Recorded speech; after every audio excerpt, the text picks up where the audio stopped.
On today's episode of Locked On Mariners, what could a Teoscar Hernández extension look like? Plus, the highest man on Bryce Miller seems to be the Mariners themselves. All that and more coming up. Colby, hit it. You are Locked On Mariners, your daily Seattle Mariners podcast. Part of the Locked On Podcast Network, your team every day. It is Friday, January 6, 2023. This is Trident Gonzalez and Colby Patnett for the Locked On Mariners podcast, and thank you so much for making us your first listen. Subscribe, like, and turn on alerts if you're watching on YouTube, or subscribe and leave a 5-star review on your preferred podcast platform if you like what you hear. And if you want to hear from us even more, please consider signing up for our Patreon. The link as well as our social accounts is in the description below. On today's show, we'll be talking about Teoscar Hernández and what a contract extension could look like for him. Jerry Pipoto's thoughts on Bryce Miller and the vacant designated hitter spot on the Mariners roster, and Matt Brash is no longer ramping up as a starter this offseason, thanks in large part to the World Baseball Classic. There's some other notes on the World Baseball Classic we might get into, as well as some other mini stories here and there that we can talk about that came from Jerry Pipoto's appearance on 710 Seattle Sports yesterday, and just the baseball world in general. But Colby, let's start with Teoscar Hernández. Baseball insider Moises Fabian was on TV yesterday or the day before talking about the Rafael Devers extension, and then said that Teoscar Hernández next week would have an opportunity to negotiate an extension with the Mariners as well. So we talked about this a little bit on our Patreon show. So if you want to hear a more detailed conversation about this, head on over to our Patreon, patreon.com/control the zone. That episode is available for all of our tiers. So all you have to do is be a tier 1 patron and you get access to that episode. But let's talk a little bit about this. Let's push the report in general off to the side here. And just talk about an extension in general. What would that look like? What's your level of interest in an extension with Teoscar, knowing that you haven't seen him in your clubhouse before? You haven't seen him play in a Mariners uniform before. What do you think about it? Yeah, well, first of all, thanks for letting me talk. Second of all, it's 2 minutes in. Second of all, happy birthday, Mom. There you go. Yes, when it comes to Teoscar Hernández, there's a lot of factors that go into this. As you mentioned, we haven't really seen him in the Mariners clubhouse. We haven't seen him play, for Seattle. So we don't know for sure how good of a fit that's going to be. It appears that it's going to be a really good fit. Seattle has a really good clubhouse culture, and Teo has a reputation of being an incredible, clubhouse guy. So I don't think that's going to be an issue. But if you're Teoscar Hernández, you're pretty close to free agency. And you look at what some of the bats out there have gotten this year, and you look at what free agents are going to hit the open market next year, it's not a very good class. So there's a good chance you're going to be one of the, 2 or 3 best hitters out there in free agency. So if you're Teoscar, you may not want an extension because you're probably thinking that you can make more just waiting a year and getting to the open market. So, it's one of those things where if you're not going to get, I don't want to say a bargain, but if you're not going to get a pretty good deal as the team, then it's probably not worth, paying free agent prices before you've seen this guy on the field and in your organization. So it's a little bit of a difficult situation. There's definitely a middle ground where both sides can feel happy. I just don't know if it's going to make sense for Teoscar to approach the Mariners about an extension. And if he does, I would imagine that the Mariners are not going to meet Teoscar's demands, because he could realistically go out there and ask for $25, $26, $27 million if he has another good year per year. And is Seattle going to do that? Maybe, but you're also talking about a 30-year-old who's eventually going to be DH. So how long is the contract? And there's just a lot of factors here that make this not a no-brainer, but not something you should just dismiss offhand either. By the way, I was clocking it just now, and you talked longer than I did to start the show. So did I let you talk long enough there, superstar? First of all, I am the star. So this has been well established. The comments will back me up on that. That's true. Yes, your job is to set me up like that. That's your whole job. So do it, lackey. You're all amazing. You're all fired. Yes. There you go. Good one. There you go. All right. So the way that The way that I would look at this really, especially in terms of the lack of firsthand knowledge and experience with Teoscar, is this would be the same exact conversation that you would have if he was just a free agent and you gave him a 5 to 6 year deal. So that part I don't really have concerns with, right? Teoscar is one of those guys that I would be very interested in if he was on the free agent market to give out one of those 5 to 6 year, $25 million per type of contracts. So if that's what this ends up being, I'm cool with that, especially with the way the contracts are going right now, inflation, all that stuff, even with him being, or likely heading to be a full-time DH by the time that he's 33, 34, because really, he's incredibly athletic. He's just not a good defender. He shouldn't be in the field really full-time. And as that athleticism naturally begins to decline, that's like a full-time DH role just makes a lot of sense for Teoscar sooner rather than later. So you have to take that into account here, but he's quietly been one of the best hitters in all of baseball for the last few years. And I mean, post injury this past season, he returned, I believe, on May 7th. He posted like a 127 WRC plus or something like that over the course of the final 5 months of the season. He's a really good hitter.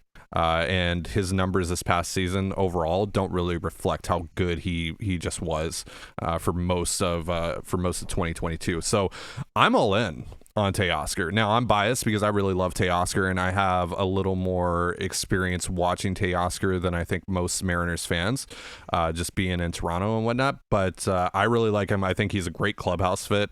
He's just going to easily fit in with the rest of the guys here. And I think that bat is still going to play up quite a bit over the next few years, at least, where the lack of defense isn't going to matter. I think you are going to overpay for him, relative to the rest of the market, just considering what he brings to the table.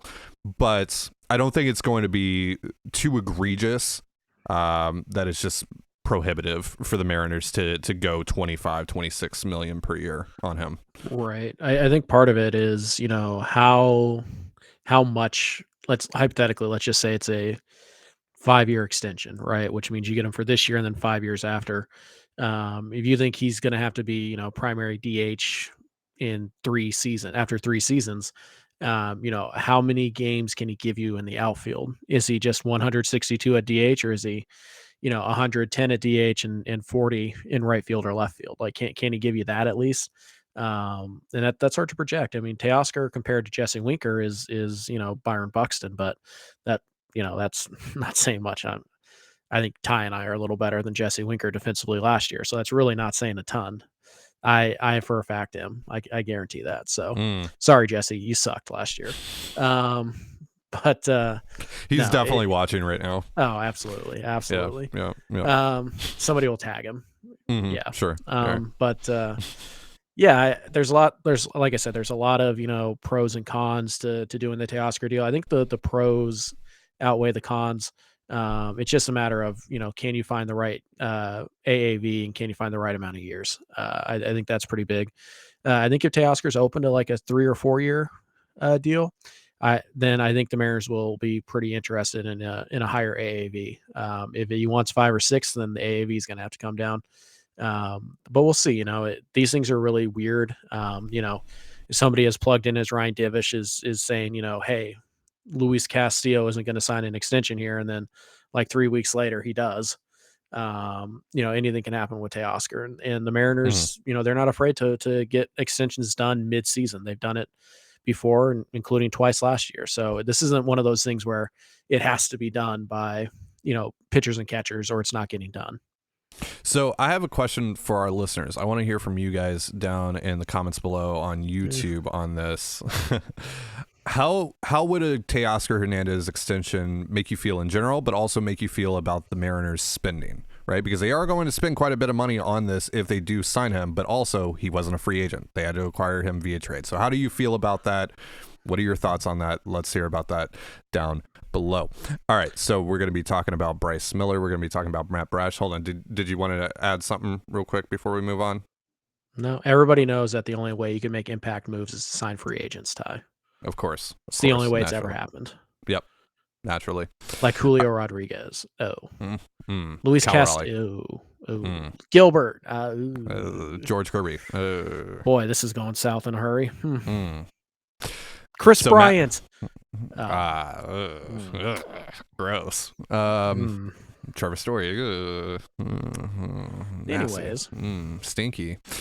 All right, Matt Brash, Bryce Miller, all that and more coming up here in just a moment. But real quick, a reminder, this episode of Locked On Mariners is brought to you by Built Bar. Looking for a delicious treat but don't want all the fat and calories? Then you gotta try a Built Bar. We just got through the holidays and I know my goal is to eat a little healthier this year. And if you're like me and you want to eat healthier but don't want to compromise taste, then man, I've got just the thing for you. You gotta try Built. With Built, healthy is actually tasty. Seriously, they're so delicious you won't think they're good for you.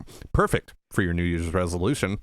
What makes Built Bars so good? Well, for starters, they are all covered in 100% real chocolate. That's right, real chocolate. And they come in unbelievable flavors like churro, peanut butter brownie, and coconut almond. I'm not sure how Built does it, but these bars taste like a candy bar while maintaining amazing macros. And what's even better is that they are healthy, only 130 calories and 4 grams of sugar with a whopping 17 grams of protein. And now you don't need to wait around to get a box for yourself. For years, we've been talking about ordering your Built Bars at Built.com, but now you can get them at your local Walmart or Sam's Club. That's right. Head to your nearest Walmart today, walk to the pharmacy section, and grab yourself a box of Built Bars. You can pick up a 4-bar box of cookies and cream, double chocolate, or coconut puffs. And if you're close to Sam's Club, run in and grab a 13-bar box with our hit flavors, brownie batter and churro. You can thank me later. And you're listening to the Locked On Mariners podcast. Thank you so much for making us your first listen. Colby, let's talk about Bryce Miller here. We talked about him on Wednesday in our prospects show, and Jerry Dipoto was asked about him on Seattle Sports yesterday during his little radio appearance that he did. He took a couple of weeks off, but he returned to the mics and had some things to say. So we're going to be talking about quite a few things that he talked about on there. But let's start with Bryce Miller here, because we did talk about him on Wednesday. And we talked about where he kind of fits in our personal ranks. We just talked about him versus Emerson Hancock, who's the better pitching prospect in the Mariners farm system. And I mean, Jerry Dipoto himself just outright said Bryce Miller is the better of the two, but he's also just the best prospect we have in our system right now overall. And then we see things like Joe Doyle tweeting that Bryce Miller has added a few more inches of sweep to his slider. He's now hovering around 20 inches of sweep on that slider. We know about the fastball. And I mean, the hype is starting to build around Bryce Miller. Of course, he is one of those guys that is often mentioned in the Brian Reynolds trade rumors, but I think we also need to talk about him as a possibility of being a dark horse candidate for that number 5 starting spot in the rotation coming out of spring training. What do you think? No, you're out. You're out on that. Why? Because I can't imagine. Like, what are you going to do with Marco and Flexen? Who cares? If Bryce Miller is awesome. If you think that Bryce Miller, but if you think that Bryce Miller can be, what are the odds that Bryce Miller comes in and is so good that Seattle's like, you know what? Let's just put him in the rotation now. We don't need to see anything else in AA. We don't need to see anything else in AAA. We'll just put $20 million worth of starting pitching in our bullpen and hope somebody doesn't get hurt on our team and somebody gets hurt for them. I just don't see it. So to be fair, I probably said similar things about Matt Brash last year around this time. Sure. Hey, and we were also saying like Julio's probably not going to make the opening day roster. He's definitely not going to be their center fielder. I remember saying that for sure.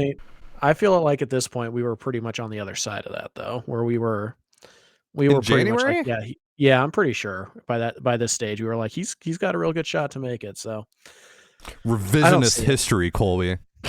I don't think so. You can roll back the tapes, but all right, which I know you won't. So no, I'm too lazy to do that. But Bryce Miller to me probably plus. You put Bryce Miller in AA, AAA, it's a lot easier to kind of control his innings workload, which is something the Mariners are going to have to do. Now, Bryce Miller did throw, I believe, 134 innings last year, so it's not like he's starting from zero, right? He threw quite a few innings last year. He's probably good for 160-ish this year. But again, the longer you have him down in AAA, the more you can control those innings, especially if you're planning on using him as a starter. If you're going to put him in the bullpen and bring him up that way, then whatever, it doesn't matter. But Jerry seemed pretty confident that Bryce Miller is going to start big games for the Mariners this year, assuming he doesn't trade him, which who knows. But yeah, Miller is I think a very trendy number one prospect in the Mariners system. It's kind of the like people say that when they're trying to be like different, but like everybody's kind of agreed with him by now, so it's like it's not that surprising or anything like that. Still number 2 in my ranks, by the way. But yeah, Miller, huge fastball, wicked slider. Let's see how the changeup looks in Arizona. That's kind of a tough pitch to get a feel for. He also apparently has a cutter, according to Prospects Live, which is pretty new. I haven't seen reports of a cutter anywhere, but really, Mariners developing a cutter for their pitcher. Yeah, I know, crazy. I know, crazy, just insane. But yeah, Prospects Live gave that pitch a 55. So like, I don't know where they're getting that info from, but we'll see. But yeah, I think what Miller has done is he has a shot to be the first guy called up. I don't think he's going to make the team. Now, if they trade, Marco and it's Flexen versus Miller, then maybe. Yeah. But if Marco's on this team, I think Marco's the number 5. All I'm saying though is that if they think that he's Wrong. ready to go, if he's ready to go, and they think like they can get legitimate value out of him, I'm not letting Marco Gonzalez or Chris Flexen impede that. I don't care. Yeah, figure out what to do with them after. Who cares? You really think John Stanton's going to eat $18 million by DFA Marco Gonzalez? That's a whole nother conversation. I mean, but it's an important one. It's an important one. You're telling me that there's no way that they could, like, if they just had to trade Marco, that they couldn't trade him for literally anything? No, I don't think so. Because I think the other teams would be like, "Oh, you have to trade Marco? Okay, we'll wait for you to DFA him." True. And nobody's going to claim him either because nobody's going to want the $18 million. They'll just wait for him to be a free agent. So, yeah, sorry, Bryce, you're not. Injuries could happen, certainly, and that's obviously something that, and that works both ways. Injuries could happen for other teams, and all of a sudden, Marco and Flexen are really valuable. It's also, I guess, a small possibility that maybe the Mariners go 6-man rotation early in the year, but that just seems unlikely. Like, why would you take the ball away from Kirby and Luis? Yeah, barf. Barf. Don't want it. No, thank you. Yeah, so we'll see what they do with Miller. Jerry was pretty adamant that you're going to see a lot of Bryce Miller this spring relative to, pitchers. And that he thinks he's going to, wow Mariner fans. So I'm expecting to see Bryce Miller get, 2 or 3 starts, maybe 4 starts in spring training. And, if there's injuries or if he just blows the cover off of everybody, maybe he makes the opening day roster. I just think it's a little far-fetched to expect that, but it's possible. I still kind of feel like he ends up going on the Matt Brash path this year, makes a couple starts, ends up getting relegated to the bullpen for the last month or 2 of the season, because I mean the stuff is just disgusting, and it should play pretty well even right now out of the bullpen. I feel pretty good about that at least. Miller's stuff is better than Brash. Brash has the better breaking balls, but Miller's fastball is probably the best in the entire organization, maybe aside from Andres Munoz, or Luis Castillo. And very similar issues, right? Lack of a reliable third pitch, and then command control. Miller's a little bit ahead of Brash in both of those areas, but it's a pretty similar idea. Yeah. All right. So speaking of Brash, he's officially committed to pitching for Team Canada, and Jerry Dipoto said that has kind of messed with their plans for what they wanted to do with Brash this offseason. Of course, in his end of season press conference with Justin Hollander and Scott Service, he said that they were going to ramp Brash up as a starter this offseason and then just move him to the bullpen if they saw fit. But they're no longer going with that plan. He's just going to be a reliever because he's going to pitch for Team Canada as a reliever, and they don't want to basically start and stop with him. So what do you think about that? It's a little bit of a bummer because I think you want Brash to be stretched out for the reasons we just talked about. What if there's an injury? What if there's, basically what if there's an injury? But also, if you start a guy as a starter in spring training and you stretch him out, it's really easy to just say, you're a bullpen guy. And then you shrink down his role in the last week of spring training and you throw him out there and you're fine. It's really hard to go reliever to starter in a couple of weeks. That's really hard. It's a little bit of a bummer, but the plan is clearly to, have Brash out of the bullpen all year. So if that's the case, then it probably the decision was probably made a little bit easier by the apparent love of Bryce Miller in that kind of spot. And it's worth mentioning, Jerry did mention, Tommy Malone and Nick Markavicius and Easton McGee as kind of like emergency starting options on top of obviously Miller, Hancock, and Dollard. So I think the Mariners feel pretty good about their rotation depth as it stands now. If they didn't, then I don't think they would. It's not like they would stop Brash from pitching in the World Baseball Classic, but I think they would have really leaned into the idea that no, you have to start or you're not pitching for Team Canada. I think they would have really pushed that idea on him, but we'll see what happens. Julio Rodriguez also officially committed to playing for the Dominican Republic. So I think it's Julio, Matt Festa, Sam Haggerty, Brash, Munoz. Brash, and Munoz. Right? Munoz is going to be pitching for Team Mexico. Right. It doesn't sound like Luis Castillo is going to pitch in it. That's still not 100% decided. And we're also waiting to hear about Teoscar, who probably would play with Julio on the Dominican team. That'd be a lot of fun. Yeah. I mean, kind of bummed, I'm going to my first spring training and Matt Brash isn't going to be there and Andres Munoz isn't going to be there and Julio's not going to be there. So yay, Cade Marlowe. And by the way, we stand Cade Marlowe on this show.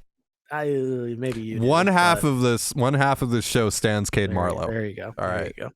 And by the way, we still don't know if Harry Ford is going to play in the World Baseball Classic. That's another guy to watch. Old Harrison Ford for Great Britain. Yep. Great Britain legend Harrison Ford. He carried him to the World Baseball Classic, baby.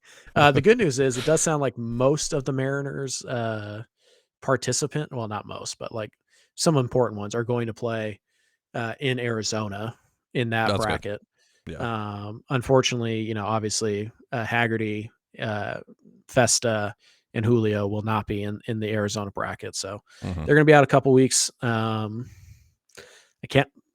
We'll see how Italy does. Maybe they get, 2 and queued or whatever, but yeah, it might be a while before we see some of our favorite Mariners back in spring training. So just kind of, the reality of the World Baseball Classic's a thing now. So every 3 years you're going to have to deal with this, but fingers crossed we don't hear the dreaded soggy arm comment from Scott Service from anybody this year.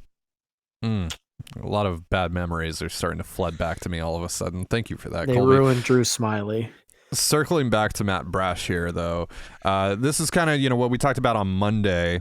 I think we got asked a question about if he would stay in the rotation or not. And while the upside of him in the rotation is really exciting, it also takes away another potential, mid to high leverage arm out of your bullpen, along with Eric Swanson, who was, of course, traded to Toronto for Teoscar Hernández.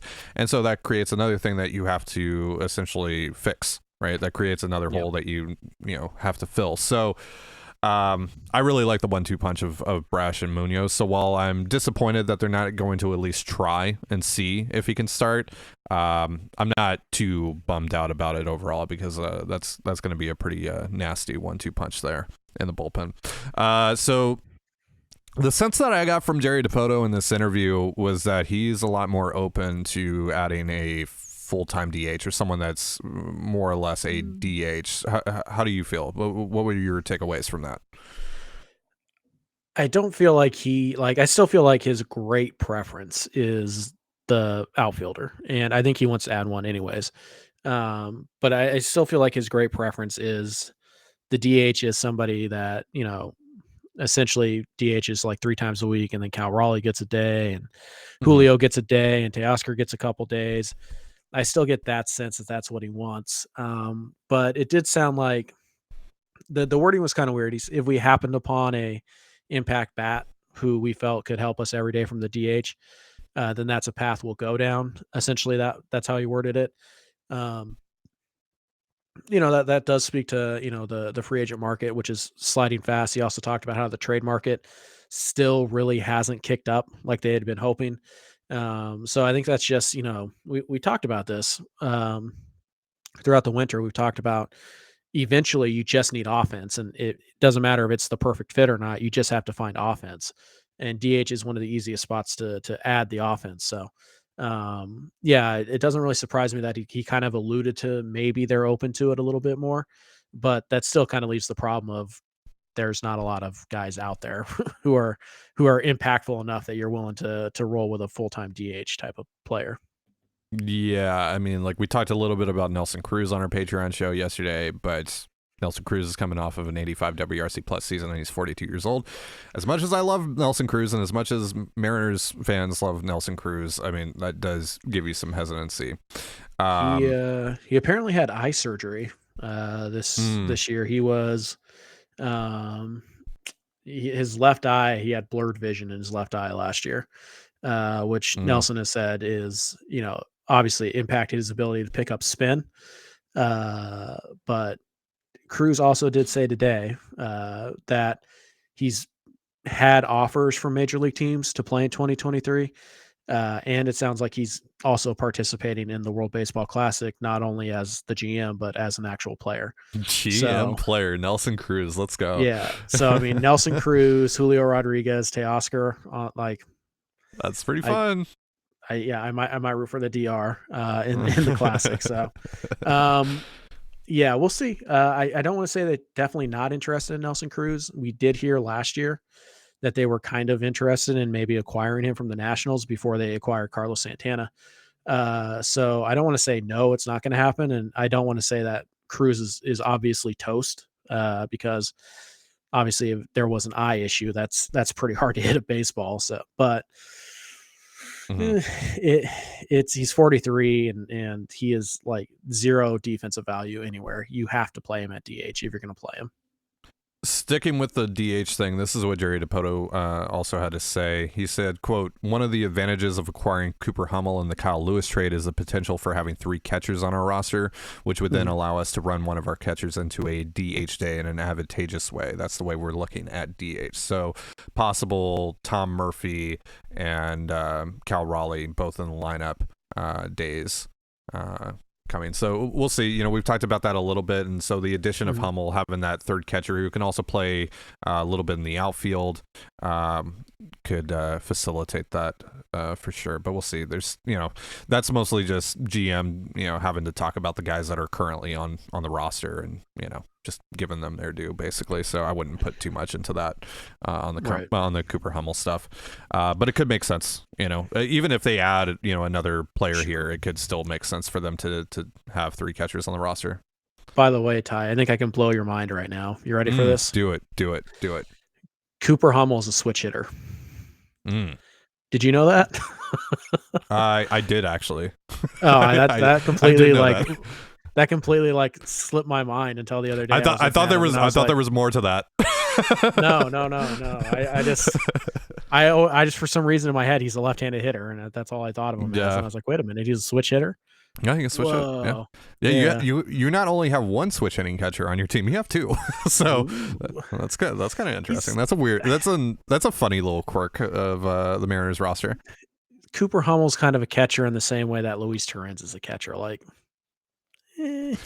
I can't wait for Trevor Gott. I can't wait for Trevor Gott and Cooper Hummel to combine for 6 F4 this season. It's gonna be great. It's gonna be awesome. Sure. So, be awesome. So lastly, Mike Moustakas got released from the Reds.